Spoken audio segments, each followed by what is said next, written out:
You wanted the best. You've got the best podcast. The hottest podcast in the world. The Chris Voss Show, the preeminent podcast with guests so smart you may experience serious brain bleed. The CEOs, authors, thought leaders, visionaries, and motivators. Get ready. Strap yourself in. Keep your hands, arms, and legs inside the vehicle at all times, because you're about to go on a monster education roller coaster with your brain. Now, here's your host, Chris Voss. Hi, folks. It's Voss here from thechrisvossshow.com. There you go, ladies. Ladies and gentlemen, when the Iron Lady sings it, that makes it official. Welcome to the big show. We certainly appreciate you guys. As always, for 16 years and over 2,000 episodes, we've been bringing the Chris Voss Show with all the smartest people, the CEOs, the billionaires, the White House presidential advisors, the Pulitzer Prize winners, all those sort of great stuff. In fact, there was a presidential debate last night. I believe we had, was it Susan Page? We had one of the great journalists, I think a year or two ago on the show, who was one of the presidential interviewees or interviewers. We've actually had presidential people running for the presidency of the United States on the show here. Anyway, I'm just sadly plugging the show outrageously at this point. You want to just give a list of everybody on the show, Chris, as a guest? No, we don't have time for that. Anyway, go to goodreads.com/Chris Voss, LinkedIn.com/Chris Voss. Chris Voss 1 on the TikTokity, and I can't help the Chris Voss ramble. It's improv at the beginning of every show, people. Get over it. Pauline Oudin joins us on the show today. We're going to be talking to her about her amazing career, what she's built with her company, and all the good and great things in between. She's going to inspire you, motivate you, and tell you how to live your life better, or something along those lines. I'm just basically selling her down the road with probably a whole lot of expectations that she's like, I didn't come with this much data, Chris. Maybe she did. She seems very smart. Pauline is the CEO and partner of Gradient Experience. It's an experiential marketing agency that powers results by elevating human connections. She has consistently delivered powerful, measurable results for brands, including Cartier, Beam Suntory, and L'Oreal Group, among others. She's a French native who's lived in the U.S. and the U.K. for a combined 30 years. She brings a truly global perspective. See, I told you she's smart and knows a lot. To her clients and teams. She was lauded by Fast Companies as innovative and creative as they come. Welcome to the show, Pauline. How are you? I'm doing great, Chris. How are you? I am doing excellent as well. We're kind of doing a random ramble today where I'm just kind of rambling. Give us your .coms. Give us your .coms so people can find you on the interwebs. So you can find me obviously on LinkedIn. I have an original name, so it shouldn't be too hard to find me, Pauline Oudin. And then do follow us on Instagram at Gradient Experience. There you go. So give us a 30,000 overview. What you guys do there, in your words. So I'm sure you've all had the experience of experiential marketing, even though you may not know the name. But think of any interaction that you've had with a brand where truly you just felt what the brand was about. It could be a pop-up. It could be a conference where the brand really comes to life. So any interaction where instead of a brand just telling you its message, and instead a brand helping you live the message, the story that they're trying to put across, that's experiential marketing. And that's what we do for our clients. And so how is that different than, say, normal marketing or various other ways of marketing? Yeah. So really, when you think about most marketing, advertising, direct marketing, brands tell you a story, right? It's all about storytelling. And so from a consumer perspective, it's quite passive. I just take in what I'm being told and I can probably tune it out, which is what most of us do, and ignore it. Whereas when there is an experience that you're living through, it's extremely participatory. You're part of it. You're experiencing it with other people. And that is going to create an emotional connection between the person that's experiencing it in the brand, and that's going to create a connection with the brand. You're probably going to talk about it with other people, therefore generating word of mouth. And as we all know, but I can give you the stat that it's almost 90% of people trust recommendations from their friends and family over an ad they receive. So you're going to be impacting the people that are there and others. And then there's an extra layer because, of course, social media massively transformed this game. When you create content from Mhm. an experience where you see people truly interacting with the brand and feeling whatever feeling the brand decided was key for them, wonder, surprise, fear. We had that one for one of our experiences. Yeah. Then when you are showing a truly authentic interaction between a Mhm. consumer and a brand, and that gets pushed out onto social media, then it starts feeling like a brand that's for me. Mhm. So, what's an example of a marketing event or a campaign that people can kind of get the feel of how this looks Yeah, or operates?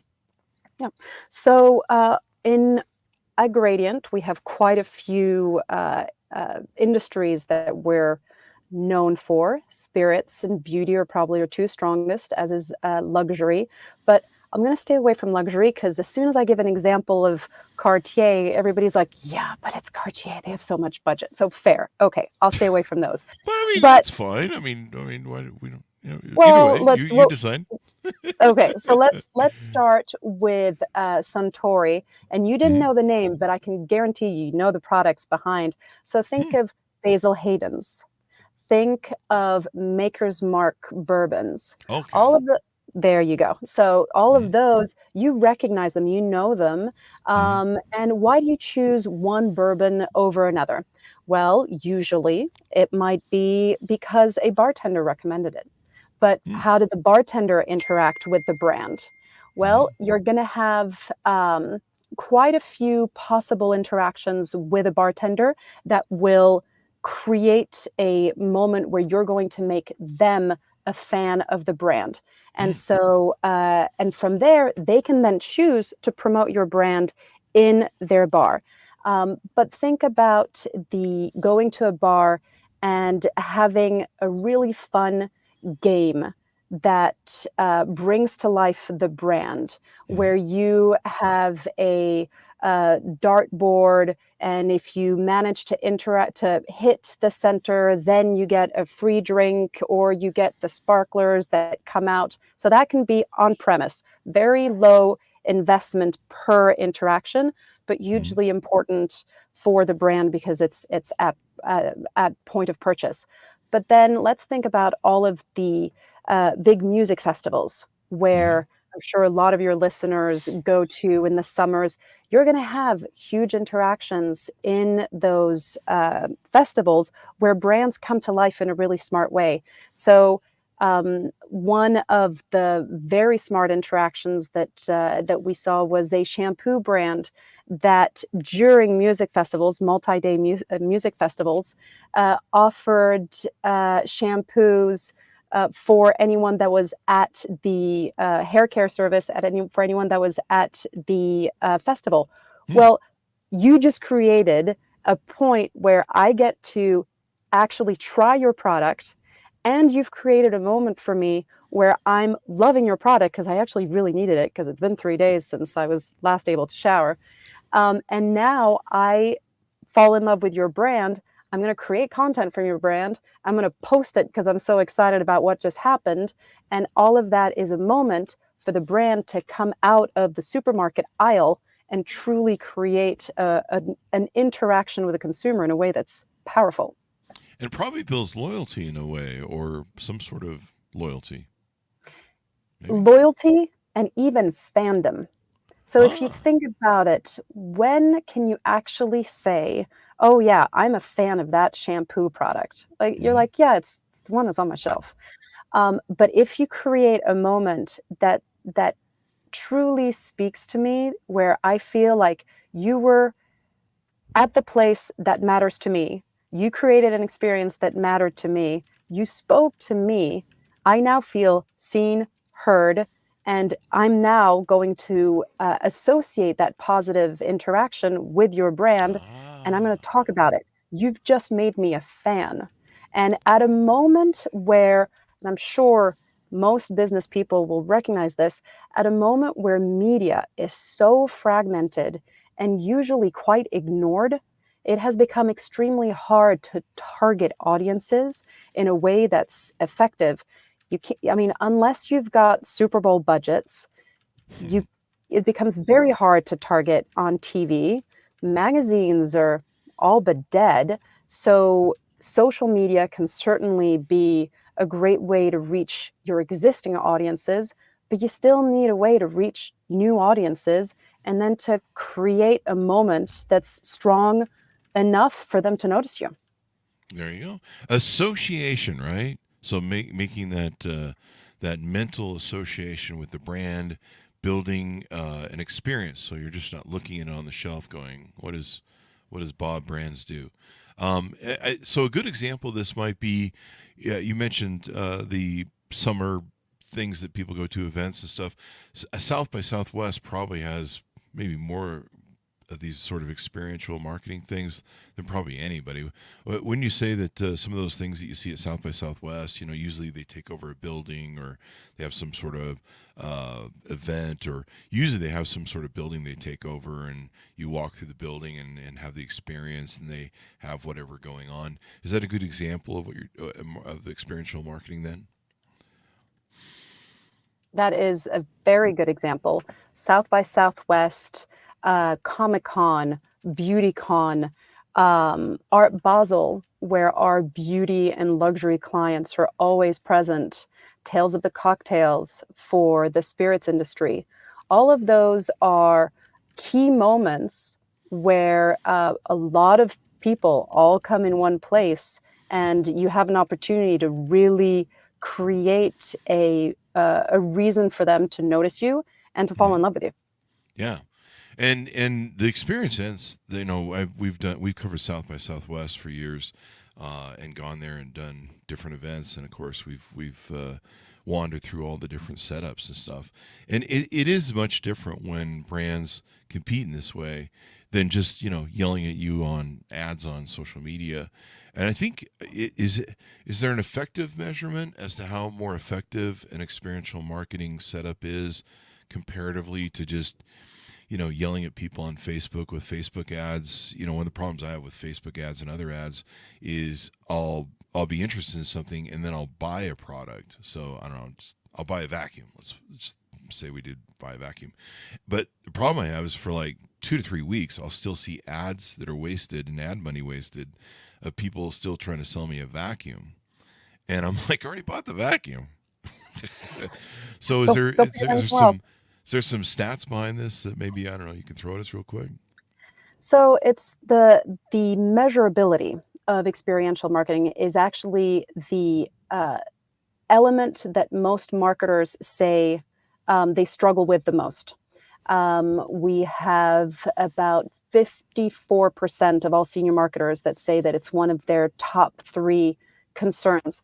And one of the fascinating things, and you'll see this actually in the white paper that we're going to be sharing very shortly, is that they usually use these available on the day of stats to track what should be a business investment. And so I'll give you an example, but usually they will say that the attendance on the day of is one of the lowest priorities, and yet it's one of the only metrics that they use to track. And so the interesting thing here is that budgets in experiential marketing have been increasing year over year for the past 3 years. We have 80% of senior marketers, based on a recent survey that we did, that tell us that their experiential marketing budgets have and will continue to increase. So it's not a small chomp change kind of effort that they're looking at, because it is the way to reach especially newer audiences. And yet they're still treating it as a end of the campaign planning effort. We'll think about that, a couple of days before we go live. But the reality is, when it becomes such an important part of your budget, you need to treat it with the same discipline that Hmm. you would any other effort. And you Yeah. need to track it with the same discipline that you would any other effort. And so we've actually been investing a lot in measurability. We've created a new tool called Quant. And Mm. the amount of data that you can actually get from on site, and then when you tie in with retail and with social media, is really impressive. Hmm. But you don't do it after the fact. You actually need to make it part of your marketing effort. Hmm. And probably combine it with a few other maybe marketing pieces, maybe to like social media to get it out there. Make Absolutely. sure it And carries that's itself. exactly. And it's all because the important thing is that it's not just who was affected on that day of, it's Hmm. the ripples that you're creating from it. Hmm. So yes, you impacted the people that were there, but how much content did they generate from it? How much UGC was created? Hmm. How far did that go? How much earned media essentially did you get from this? Hmm. And then of course, if you do have smart tools to measure, you can actually see the lifetime value of a new customer. So, for example, for some of our more refined clients like L'Oreal, they have very clear models of attribution and of lifetime value for a customer. And so we will look at how many followers did they gain pre Hmm. and post experience. We Hmm. look at that a month after, 3 months afterwards, and that can be directly attributed to the experience. Hmm. And that has a value that goes significantly beyond how many people walked through the door. But in the Hmm. same way, we have this pretty exciting tool that allows us to track not individuals, but phones. And really, Chris, do you know anyone that today still walks around without a phone? I mean, other than maybe like I our don't know. old parents, and even then.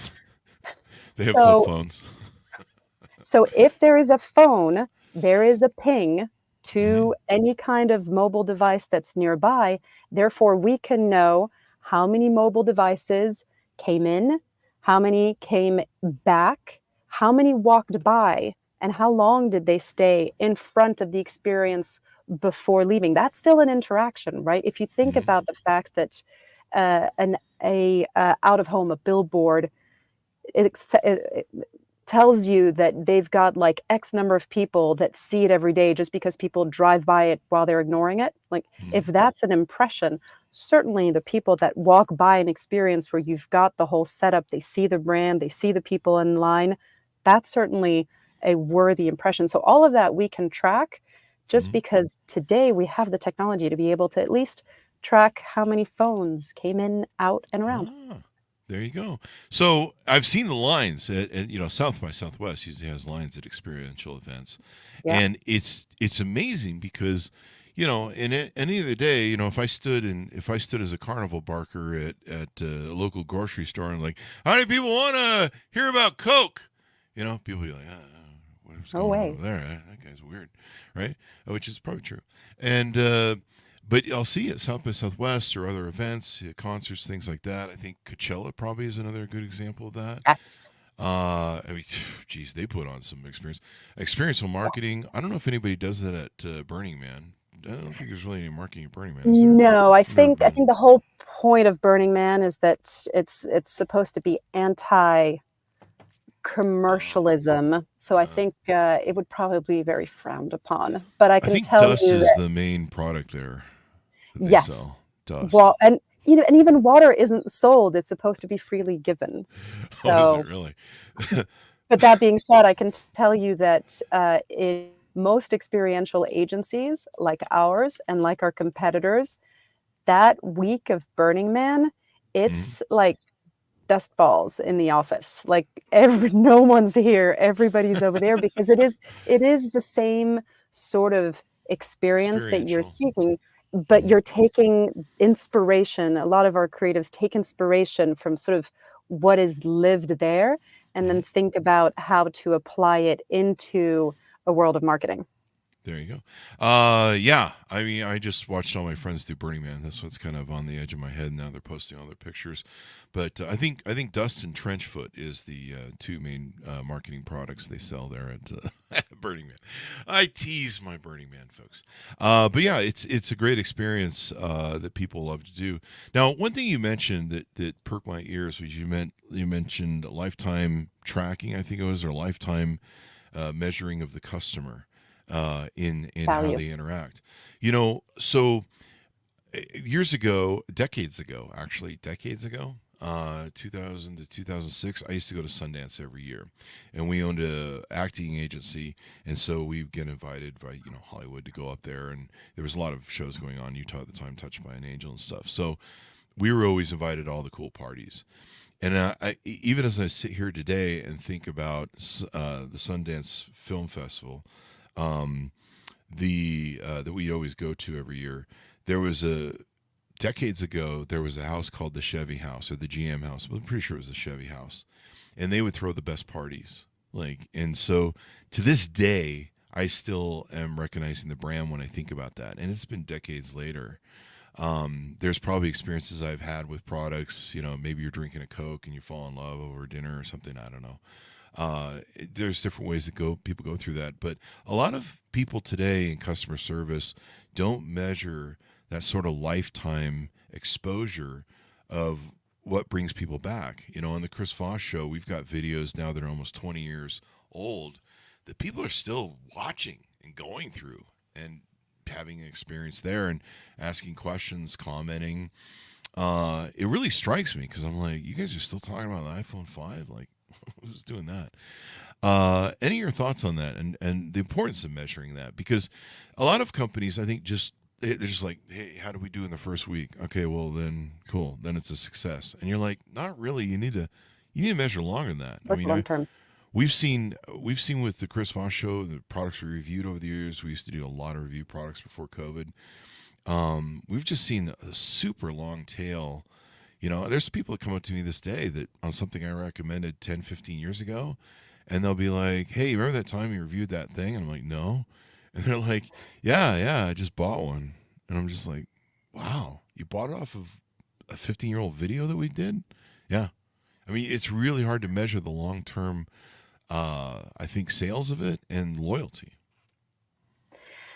Really, really lots to unpack there. But yes, so first of all, I think that marketing today has been pressed for short-term results, for quick results. And a lot of that, I think, has been forced in by the perceived immediacy of a lot of the digital marketing, Facebook, Google, right? You sort of like pour money into it, and it plops up on your dashboard that they control, by the way. It plops up on your dashboard that you're getting all of these impressions and you're getting all of these results. And obviously that feels so immediate and comfortable that by all means, let me cut all of this branding effort that I don't know if it's actually doing anything for me. I'll just take it, I'll plop it over there because then I can show such solid numbers to my CFO or to my board that my job is going to be more secure, right? It's just an easier if A then B. But the brand, the strength of a brand is so important that if you keep pushing things away in the short term, you're diluting what makes you truly you as a brand. And I'll go back to Starbucks that used to be known for its third place, right? They invested so much in what was the third place. That was what made them different. And then they started investing with the new CEO. They started investing in only short-term results. So it was the drive-through, and it was online orders, and you need to stay, ahead of the times. I get it. But Howard Schultz, who's no longer the CEO, he came back out and he did what normally a chairperson is not supposed to do, but he actually wrote a letter that he published and said, we are losing our way because we need, as a brand, to think about the experience, not the transaction. And he actually used the term. He's like, we can't be transactional. We have to be experiential. And so the interesting thing with experiential is that it's now really bleeding into retail and the retail experience, because people aren't going to go into a store and for just a transaction, unless I need to go there to return something. I'm going to go there if there's a reason for me to interact with your brand, if you're creating an experience for me. And that kind of thinking is the thinking that requires investment and that requires long-term planning, and not just what results can I get next week by pouring something in here that shows up in a dashboard. Which is just a bunch of sugar and Starbucks drinks. I don't know. It's a sugar company, really. I saw something interesting on a podcast recently. Some VCs from Silicon Valley. I'll reference it because I can't come up with the name off the top of my head. But they basically broke down how it's a sugar company, which probably adds to the experience when you go there. You're like on a sugar high. But you're right. It's I'm throwing shame at Starbucks now. They're a good company. But no, you're right. It is about the experience. You know, one of the things that's stuck out of my mind, I've had a lot of customer service experiences like a lot of people, but I've really begun to resent. There might be a deep resentment. There might be an issue I need to see a therapist on about going to Walmart as they have proliferated these self-check-in services. And the message that's almost been sent to me as a consumer is, fuck you, bag your own groceries and do your own thing. We're not going to bother with it. Like, why don't you just become an employee for a company and just, scan your own groceries and bag them? And I really don't like it because, number one, I don't need to learn how to I don't need more jobs, eh? So normally I'll go in and ask for a cashier, and if you ask for one, they'll reluctantly drag one out. And when I say reluctantly, they act like you've asked them to move a mountain. And I remember recently I went in. I had to go in. I've reached the point where I just pay for delivery now because I just cannot go into the stores. That's how much they've scarred me.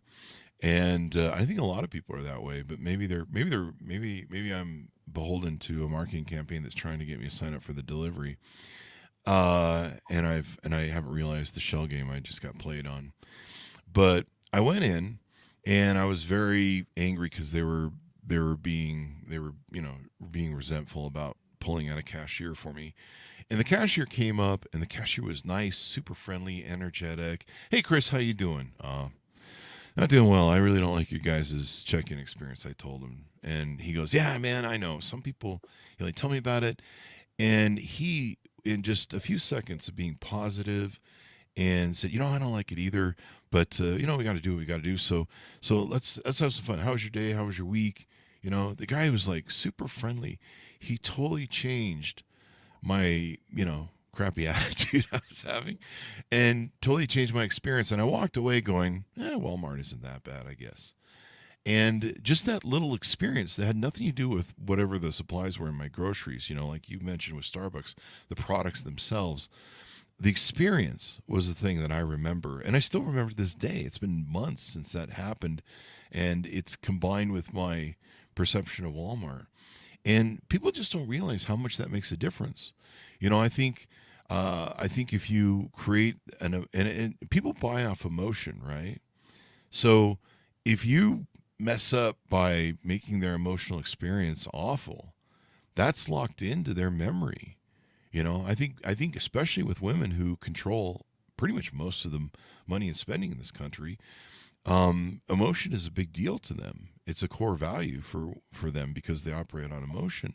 And so if you create bad emotions for women, they're going to anchor that inside them, and when they see your brand, they'll be like, hey, that I had a bad experience there. I'm not going there, and that's probably for a lifetime. It is so expensive to lose a client. Mm-hmm. and all you need is one bad experience. Yep. Um, but that being said, it's, what you just mentioned really struck a chord. One of the things that we often say here is that hearts move minds. We Mm. like to believe that we are logical and thoughtful when we purchase specific products. And Mm. yes, we do our research and all that, but at the end of the day, like, you buy this toilet paper because you have some sort of like a affinity for it, right? Mm. Like, you didn't do your market research of the cost per ply and resourcing of the paper. There's shortcuts that we all take, and that one's got a teddy bear on it, and teddy bears are soft, so I'll just grab the one with the teddy bear, and because it creates, like, connection. Oh, Uh, but then there's something else that you just mentioned, sort of like that difficulty that they're creating by trying to create a different system. I'll give you one example that just blew my mind. Have you been to a Uniqlo store? no. I'm not Talk sure if we about have them here locally. So next time you're in like a major metropolis, New York, San Francisco, etc. It's a Japanese store that sells clothing, but a Mm. lot of like quality basics. Mm. So if you need like a new battery of like white, gray, black t-shirts, it's sort of like a great go-to. Mm. But what was amazing is you take all of your clothing like that you have in this big bag, you Mm. plop it on a cash register, and the system scans everything itself. And Wow. so bloop, everything shows up. And now next time I want to buy a black t-shirt, I just want to go back because it's just such a cool experience. Yeah. So it's all a question of like how can you use innovation to create a moment of wonder so that now my experience is memorable, and I'm on a podcast. These are not my clients, and yet I found the experience so cool that I'm telling you about it. Mm. There you go. And you'll tell people for years. I mean, we learned this years ago with decades ago with Tom Peters in Search for Excellence, I think it was, or no, I don't know. I have to remember. It's a Tom Peters book that kind of launched the customer service sort of thing. But the thing you talk about is it's hard to acquire new customers. It really is. And then you talked about the cost of losing a customer, and trying to get new customers all the time. And then when I see companies lose a customer, I'm just like, do you understand how much that impacts you? So it's very interesting in how people don't measure that. And I think one of the things you talked about was how we started off talking about how short term sometimes marketing departments can be. I think you probably get the same thing I do when people talk about doing marketing. Is like, I want to go viral. I want to go viral. I want to go viral. I want to go viral. And that's like the big thing. And if you don't go viral, then your marketing campaign was a failure. And I've seen so many different marketing campaigns. Like I said, the Chris Voss show is an endurance race on seeing how long brands last on there and how people interact with them. And I think that mentality of we got to go viral isn't always the thing. It can be a slow, long burn. Sometimes it can last for decades. Like we've talked about on the show some examples, and I remember stuff from decades ago. How powerful is that? And the positive experiences and negative.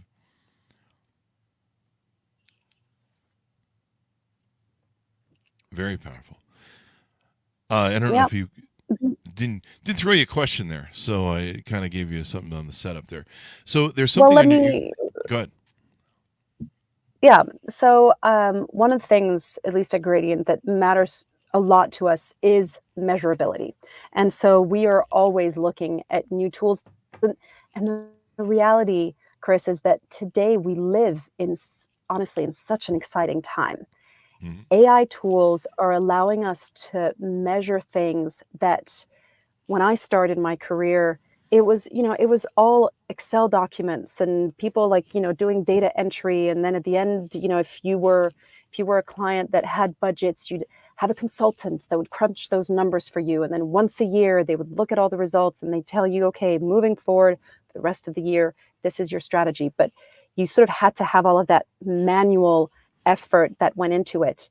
But because we're so focused on measurability, we're always looking at new tools that are coming out. And I have to tell you, yesterday I saw a new tool that truly allows brands to look at what is the impact of that base brand effort that you put in, right? All Mhm. of that work that you do. So if you turn off the social media ads and you turn off your TV and you turn off your in-store discounts, what's left? And if you did nothing, what would be, to your point, the tail at which it starts really reducing and pinching? At which point are you just no longer top of mind? And so I think probably the biggest message that I'd like to get out there to any marketer that's listening is, don't assume that because you couldn't measure something 6 months ago that you Mhm. can't measure it today. Wow. There's really exciting innovation that's happening in this space, and it is worth staying curious. It's worth reading up on Mhm. because I think very soon a lot of marketers are going to realize, because we're going to start having the tools, that they've been pouring budgets into places where they may be told that they're getting all of these impressions, but the results are not necessarily there. And at that point, I think there's probably going to be some significant shifts in marketing budgets across the spectrum, and hopefully more to my space. There you go. You have a lot of great examples on your website of some of the different things that people use for experiential marketing. One thing you talk about on there is live content and how much that impacts the experiential marketing, and AR and AI. It sounds like is a big future of this.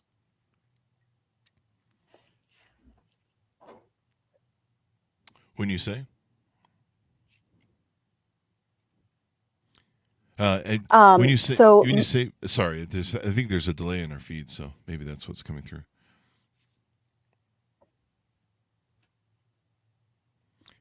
Go ahead. yes, there might be a bit of a delay, but let me rephrase. You're talking about live content, right? Which Yeah. is sort of what we're doing right now. Mhm. So we obviously with the pandemic, our clients still needed to communicate, and we were actually quite lucky because a lot of our clients, their businesses weren't too impacted. Beauty, I mean, everybody still needed to look good with all the Zooms that we were doing all day. Booze, who remembers how many cocktails a day we were having during COVID times? And luxury products seem to have completely not been affected. But you still needed to have interactions with consumers in a meaningful way. And so our live stream division really boosted.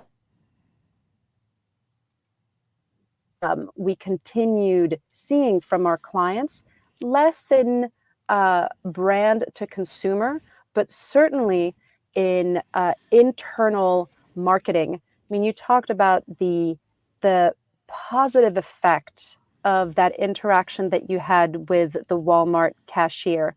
Well, think about all the training that is necessary for all of the brands of their sales teams.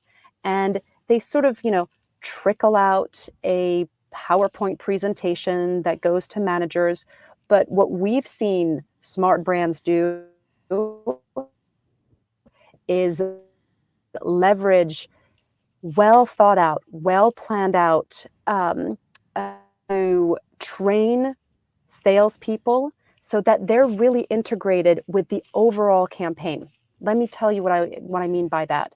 If you have a Cartier, to go back to that example that I was giving you, that does a huge experience, a really big investment during Art Basel, right? They transform a building like what you see when you go to South by Southwest.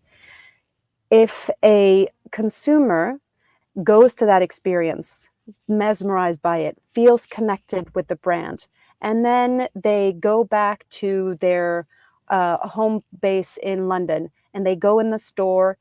The person that they interact with needs to know what has happened. They need to speak the same story, tell the same message that was just reinforced into this consumer at this very expensive experience. Otherwise, you have a complete breakdown in message for that consumer.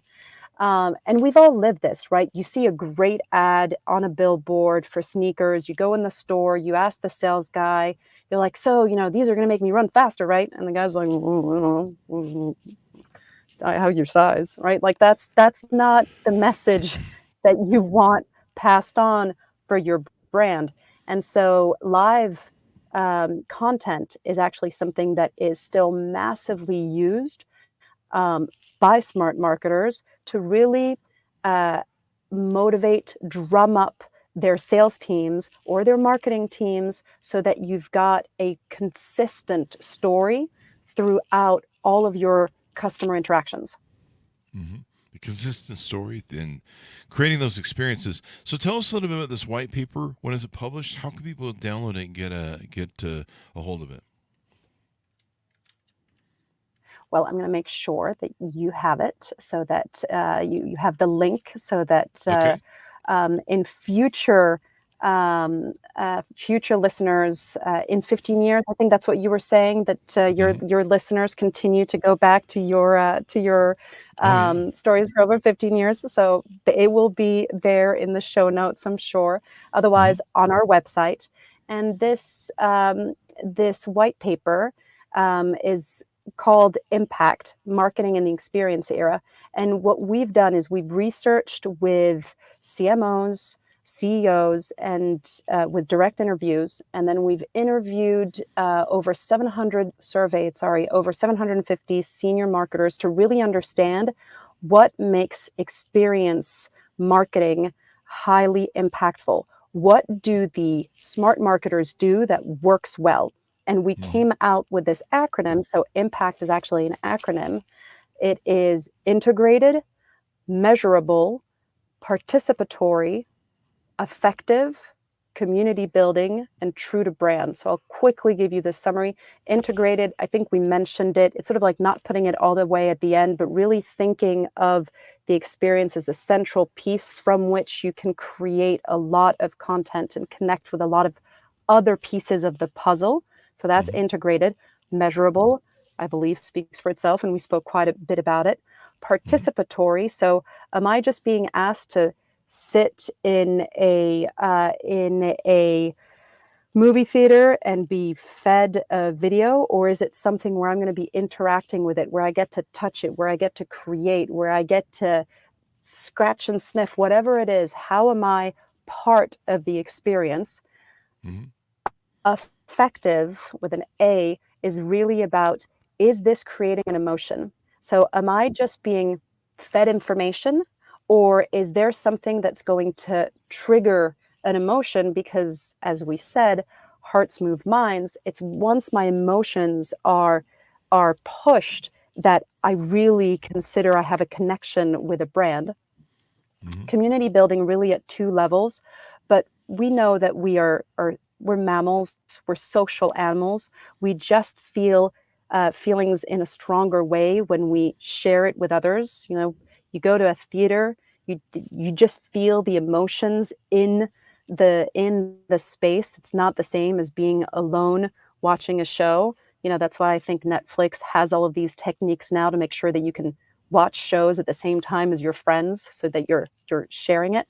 But then also in a way, how do I make sure that I'm creating content from the experience to share back with my community? How can I be the center of a conversation about this brand with my community? And then true to brand, if you create an amazing experience at South by Southwest where you take over a whole building, if I take your logo off and I put your competitors, is it still going to ring true? Or is the experience really, truly unique to your story, your brand. And so all of these elements are sort of broken out into the white paper with questions for marketers to ask themselves, because if you're going to be investing in experiential marketing, and it can be, as we said, a booth at a conference, it can be an influencer trip where you get influencers to come to your manufacturing location so they can see how everything's happening, or it can be all the way to, a big extravaganza like at South by Southwest. If you're going to be investing that kind of money, make sure that you do it well so that you get the results, so that overall experiential marketing is seen as something that works, because that's really what we're trying to promote. But it only works if you put in the effort to make it as impactful as it can be. There you go. There's a story that's on your website that I really like that really nails this down in a very short, particular way. So it's a post about how you can't taste an ad. Ads can tell you a story, but in a real life experience, such as experiential marketing setup, you are the story. I like that. Because you can't taste an ad, you can't experience an ad. In fact, if anything, it's a very 2D. If you're looking at it on the screen of your computer or your phone, it's a very 2D sort of experience, and you're just like, it's another 50,000 ads you're shoveled every day. But in real life marketing experiences, or when people in real life experience or interact with your store, I would say even sometimes the experience of buying something online. Amazon is great for making, the barriers of being able to order something, find something you're looking for, or variations of that might be better. Comparing those, they basically do what we used to do before Amazon. You go to the store and, you compare the different various of products, you compare prices. You didn't know what reviews were, but, there is kind of still an experience on an online buying sort of basis as well, I think. So I love that. There's lots of examples people can experience at your website. See what I did there? Tell us how people can onboard with you. If there's companies out there, buyers listening, how can they get to know you better, contact you, reach out to you, handshake as well? It's our website is, trough full of case studies. We really try to be very transparent about the work that we do, how we did it, the results that we got. And we share a lot of that also on our socials, on our Instagram, on LinkedIn. I think it's an exciting time for experiential marketing, and we're just trying to make sure that there's enough information out there so that people really feel confident that it's the right investment for their brands. There you go. Well, thank you very much, Pauline, for coming on the show. We really appreciate it. This has been super insightful, and even now I'm rethinking marketing and how everything's doing and the experience people have. So thank you very much for coming on. Give us your .coms and final pitch out as people listen.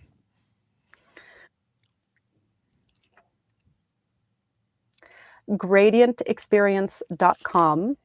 From there, you'll be able to find everything else. And for any brand that is listening, if they need advice on how to truly create a strong brand experience, please reach out. We'd be happy to talk.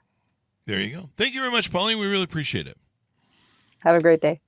There you go. Thanks so much for tuning in. Go to goodreads.com/Chris Voss, LinkedIn.com/Chris Voss, Chris Voss One, the TikTokity, all those crazy places on the internet. Be good to each other. Stay safe. We'll see you next time.